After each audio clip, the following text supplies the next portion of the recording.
Carlos Nelson with the Kansas City Business Association, and this is a continuation on our series with elected officials that are, better words, people that are running for office, whether city council or the Kansas City School District.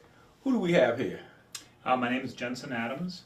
I worked in the district. Right now I've paused my career to be a full-time dad. My son has developed a neurological condition, and so I'm in the classroom with him. And I've done a lot in the city. I serve Mayor James on the Environmental Management Commission and have for his tenure, and also the mayor prior to him. And so I've got a background that's pretty strong on the technical side, both from the schools and from the city in operations and finance, with some specific focus on the environment. And I'm deeply entrenched in the schools because I'm there in the classroom with my son every day. How many people are running against you? There's one candidate. I am in a contested district, Sub-District 5. And tell our audience what that covers. Yeah, it's roughly east of Oak, although the boundaries move a bit between Oak and Maine. And it's roughly south of Brush Creek, although both the creek and the boundary up there switch back a bit.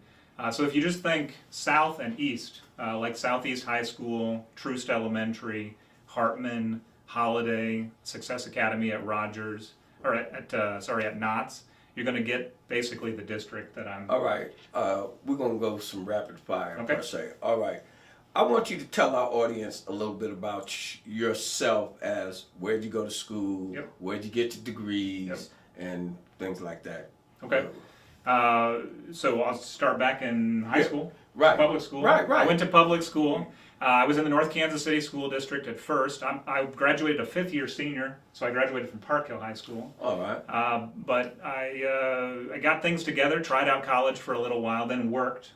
What did you do? I did heating and cooling. All right. I used to be in construction. Okay, yeah. So I was doing trade work, and I went to the community colleges, MCC, Penn Valley. They also had developed at that time Business and Technology College. Hometown boy. There you go. Yeah, all right. So I got a job certificate in heating and cooling, and then I went on to get a degree in heating and cooling and stationary engineering. And along the road, I met Henry Block and the Block Foundation, the Family Foundation, and they said, we'd like you to go on to the university. We think you've got something here to give back to the community. And so they supported me to go on to UMKC, where I received degrees in urban studies, environmental studies, and geography.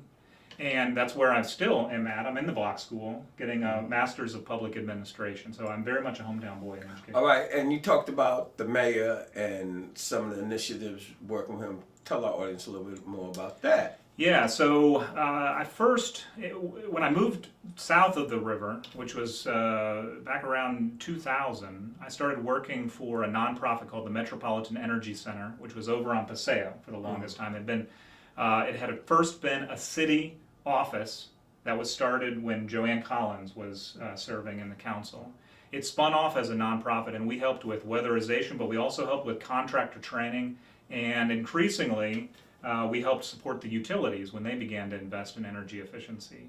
So I was doing this work, which was very technical, supporting workforce development, supporting energy, and around that time the city developed an environmental management commission to pay attention to all aspects of city budget, city programs that touch the environment. I remember when, you might not know, I was a founding board member of the Full Employment Council. Okay, yeah, I worked with Clyde. Yeah, bought Clyde here. Okay. When I was Well, on thank you it, for it was that. called the Private Industrial Council. Reagan was in office. Okay. And by being a contractor, the weatherization programs and things that were taking place were very instrumental in the African American community in weatherizing the homes on somebody else's dime. Yeah. Well, it supports all of us to keep our housing infrastructure quality and healthy, and that's really what the weatherization is. So what do you think you bring to the school board? Well, I'll tell you, I came to the school district because I had helped, during the Obama administration, the Recovery Act pushed a lot of funds into the community. Tell our community what that is. Yeah, so when we were in the Great Recession, and the Obama administration was working to relieve the community of these economic woes, they created a stimulus program that brought a lot of dollars to all Americans. And here in Kansas City, with the help of Cleaver's office, they focused a lot of that on green jobs. So I was a part of that, and I was helping contractors and helping connect the utilities, helping connect the community, especially in places like there was the Green Impact Zone. There was a lot of work to try to develop green jobs. And the one organization that we kept speaking to that didn't get involved in that funding cycle was the schools. We went to Kansas City Public Schools, we talked to different operations directors. They didn't get involved, but unfortunately, when that stimulus period ended,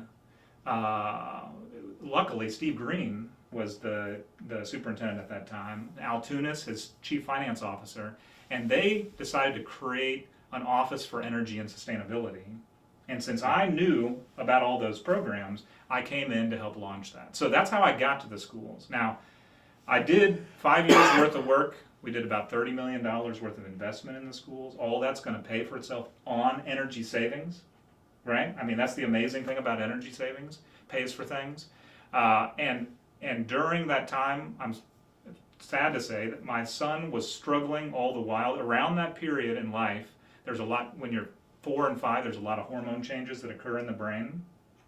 And he developed a neurological condition that is, it's a challenge. And so I have now spent, since October of this last year, I've been in the classroom with him. We've been working with the school district to develop what a special needs and special education plan looks like for him. Mm-hmm. And so that's where I'm at now. I bring to the school district this knowledge about operations and finance, both from an infrastructure perspective, but also actually how it works with the buildings that are there, how it works with the staff that's working there. Tell me this, what do you think you can bring to the district on this green situation? Because our kids are the future, yep. And the polluting of the planet, if they're really not understanding what that's about, to be able to talk to mom, dad, about who they're voting for, not just in the school board election, in general. I think that's very important, and where do you see that type of program from an educational standpoint in our district? A few thoughts. One, while I was still employed at the district, the kindergarten class came in that was going to be the future graduating class of 2030. And that was a big wake up, because 2030 is that date that's mentioned in a lot of these treaties that talk about where we need to get with our environment by a certain date, or otherwise there are dire consequences. Now already we're seeing things, the flooding just now up in northern Missouri, but it was a wake-up call for a lot of us, because those kids are already in the pipeline. The future is now. The future is here. You know what our motto is. I know, that's right. So that's one part of it. I was already working with the school district on environmental partnerships and programs. And so when you're young, your sphere of influence is just kind of the world right around you, your classroom, your home. You see the rain come down, you understand the rain, but you don't know too much about where it goes from there. So we were working with the KC Water Department to come into the schools and help educate kids about rainwater, stormwater, and the impacts on the community. Well, we started talking about there are a lot of jobs that take kids outside in the environment. And on the surveys that kids are filling out, many are expressing that they don't spend much time in the environment right now. And they're not sure what kind of careers exist or if they want a career like that. So KC Water and KCPS began talking about, well, what would it look like to create a career tech program that would give kids experience in KC Water before they even graduate? That's the kind of stuff that the environmental jobs are already there. Well, now there's a lot we're going to have to do. All right, I want to switch gears. Yep. Do you think that the downtown council has done enough of investing capital in developing the Kansas City School District and just in general leadership? Mm-hmm. I'll tell you one example where this is a best practice. So this is what they need to do more of. And it builds on the story with KC Water. So there's a lot that needs to be done, that needs to be spent on stormwater. The sewers underneath us are hundreds of years old. Right. So they know they need to spend that money. They could dig up streets and put in pipes, but there's a lot of technical guidance that says that if we change the way water hits the land and the way it infiltrates into the soil, into the plants, is picked up by the trees, that we can alleviate some of that investment. So at East High, KCPS was going to renovate this part's done. KCPS knew it was going to renovate its sports field. East High used to have these amazing home games, and they had condemned the bleachers. They couldn't have home games anymore. They knew they needed to do something about that field. But East High sits on 17, 18 acres of land, and the stadium is 25 feet above where that land intersects with a neighborhood and there's a major stormwater inlet. Mm-hmm. So we started talking about investment. We started talking about, well, could the city come on board while we're renovating the stadium, and could they make this acreage a demonstration of what we call green solutions, stormwater solutions that infiltrate the water, and tie it to the stadium so that every drop of water that hits East High, any game day, any practice day, any day of the year, when the water hits East High, instead of going straight down into that stormwater inlet that was causing flooding issues, it will go through these green solutions.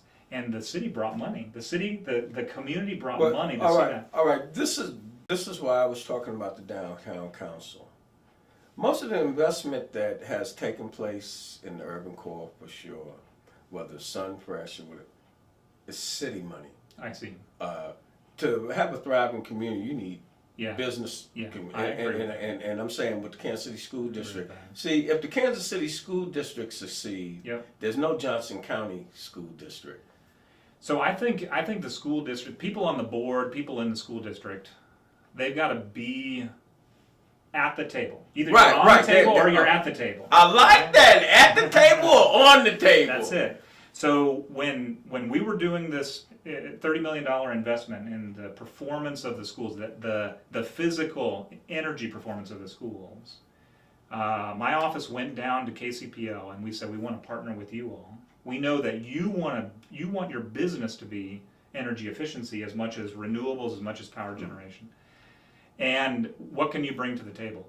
KCPL brought $1.5 million of their money to KCPS to make certain that we were using the right technology, the right light bulbs, etc. So they brought people experience, but they actually brought cash, $1.5 million that went into the coffers at KCPS to make that project work.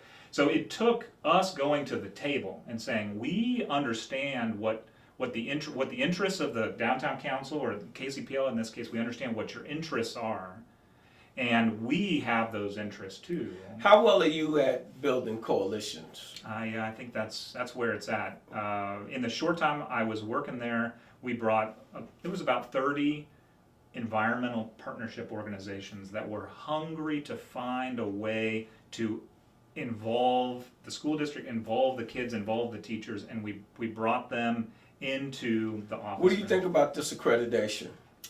Accreditation matters to people, but beyond accreditation is what people actually experience in life. So, I talk about career programs. Career programs are a part of the accreditation metrics. Attendance is a part of the accreditation metrics, but actually having a day where you have a meaningful education, that's what's beyond accreditation. So when you go, like at East High, I mentioned that we had these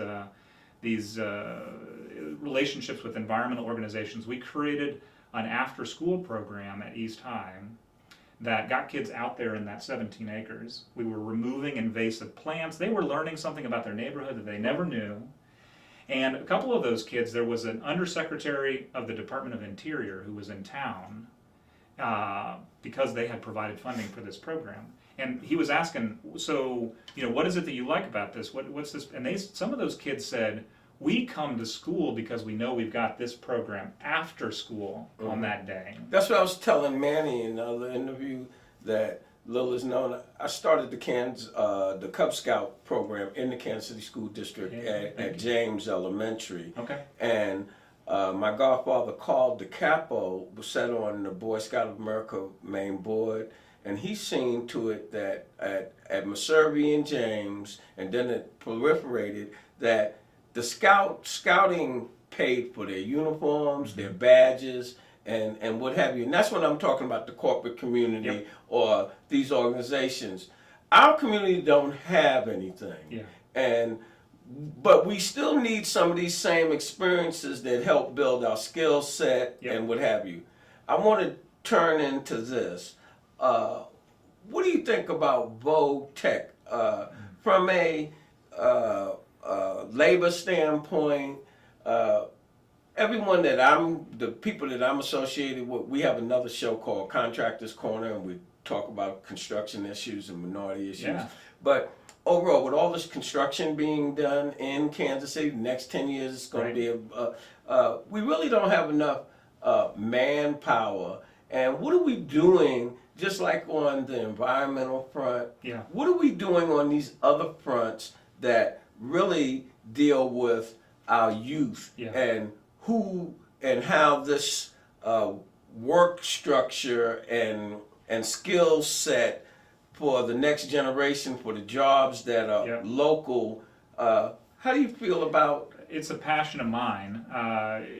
As I mentioned, my ascent of the career ladder involved a job certificate. You know, when I look back now at how I got into college and into the university, it started with a 40-hour job certificate that it was a vocational tech. It was heating and cooling.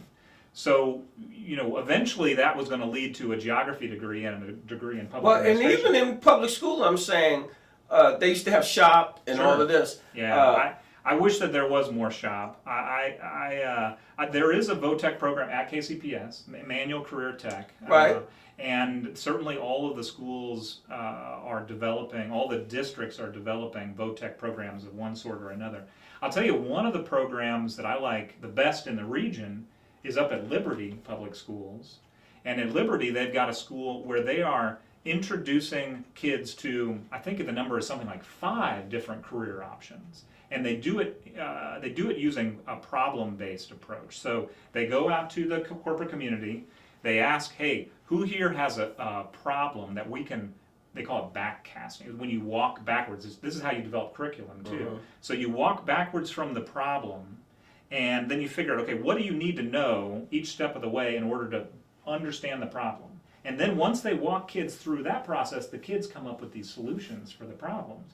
And they do it in, maybe they do it in some data world, they do it maybe in construction, maybe something that's in arts. I want to switch gears again. What do you think about TIF, taxes, and that situation? There's a lot of and how that money is being used. So education, everybody has a role to play in education, and everybody's dollar is well spent when it goes to education. When I think about one of the roles of the board, it is to be a steward for the public dollars, because we want to make certain that when you put money as a community member, you put money into this education, that it has the kind of outcome that we need here in Kansas City. So personally, there are a lot of different funding strategies, and I understand that education sometimes takes a back seat. TIF is one where I think a lot of people are saying, well, now hold on, how did this work out? We understand that we need economic development, but maybe we don't need it on the shoulders of education and the libraries, not to mention. Right, all right. I want to switch gears again. How do you feel sports, and what role do you think sports plays in the public school system? And add on to that, these suburban school districts have 3 and 4 gyms. Our public schools have a very unequal playing field when you have one gym and the drill team, the cheerleading team, the basketball team, and the wrestling, everybody has to use. And how how fair is that to our kids?